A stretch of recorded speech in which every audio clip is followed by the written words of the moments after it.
मैं SC. Mishra from Mahatma Gandhi शिक्षण संस्थान दरभंगा, वर्ग 10, विषय हिंदी, पाठ्य पुस्तक क्षितिज, पाठ संख्या 13, पाठ मानवीय करुणा की दिव्य चमक, लेखक सर्वेश्वर दयाल सक्सेना, भाग 5। सक्सेना साहब की जब संवाद फादर कामिल बुल्के से होती है, फादर का अर्थ ईसाई धर्म के दीक्षा गुरु आचार्य, तो संवाद में वह पूछते हैं, आपको अपने देश की याद आती है? तो फादर कामिल कहते हैं कि मेरा देश तो अब भारत है, मैं जन्मभूमि की पूछ रहा हूं। हाँ, आती है, बहुत सुंदर है मेरी जन्मभूमि, रैम्स चैपल। घर में किसी की याद, मां की याद आती है, बहुत याद आती है। वैसे भी हमारे पूर्वजों ने संस्कृत में एक सूक्ति लिखी है, जननी जन्मभूमिश्च स्वर्गादपि गरीयसी। यह चरितार्थ तो विश्व के एक एक कोने में होती है, एक एक जीव में होती है, चाहे वह मानव हो, पशु पक्षी हो, सबको अपनी मातृभूमि से प्रेम है। अगर इसका ज्वलंत दृष्टांत देखना हो तो शाम के समय बगीचे के तरफ चले जाएं, तो दूर दराज से भ्रमण करके आने वाली चिड़िया शोरगुल करते हुए, कलरव करते हुए अपने निज बसेरे वाली पेड़ पर आने की होड़ लगी रहती है। अगर आप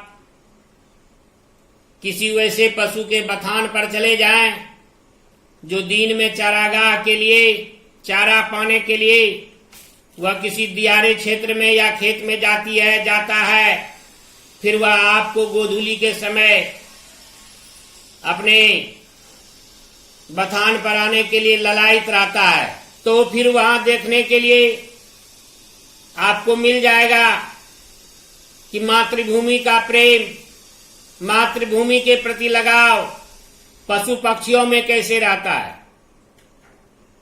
मातृभूमि के प्रति लगाव का ज्वलंत उदाहरण अभी हमारे समाज में जानलेवा वैश्विक महामारी कोरोना ने दिखाया कि लोग दिल्ली, पंजाब, लुधियाना, हरियाणा, देश के विभिन्न शहरों से, महानगरों से पैदल चल चलकर अपनी मातृभूमि तक पहुंचने के लिए अनेक प्रकार की यातनाएं सही।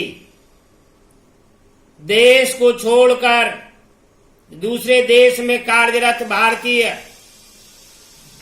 कैसे वहां से अपने देश आने के लिए ललायित थे, पंक्तिबद्ध थे।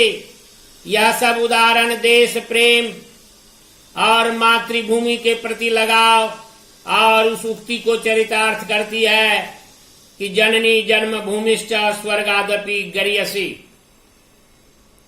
फिर अक्सर मां की स्मृति में डूब जाते देखा है। स्मृति का अर्थ याद। सक्सेना साहब कहते हैं कि फिर उनको प्रायः अपनी मां के याद में खोते हुए देखा। उनकी मां की चिट्ठियां अक्सर उनके पास आती थी। अपने अभिन्न मित्र डॉक्टर रघुवंश को वह उन चिट्ठियों को दिखाते थे। पिता और भाइयों के लिए बहुत लगाव मन में नहीं था। पिता व्यवसायी थे, एक भाई वहीं पादरी हो गया है, एक भाई काम करता है, उसका परिवार है। बहन सख्त और जिद्दी थी, बहुत देर से उसने शादी की। फादर को एकाध बार उसकी शादी की चिंता व्यक्त करते उन दिनों देखा था, भारत में बस जाने के बाद 2 या 3 बार अपने परिवार से मिलने भारत से बेल्जियम गए थे।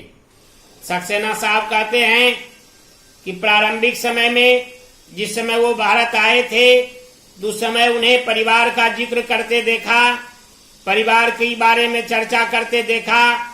वे अपने अभिन्न मित्र, अभिन्न का अर्थ जिससे अलग न किया जा सके,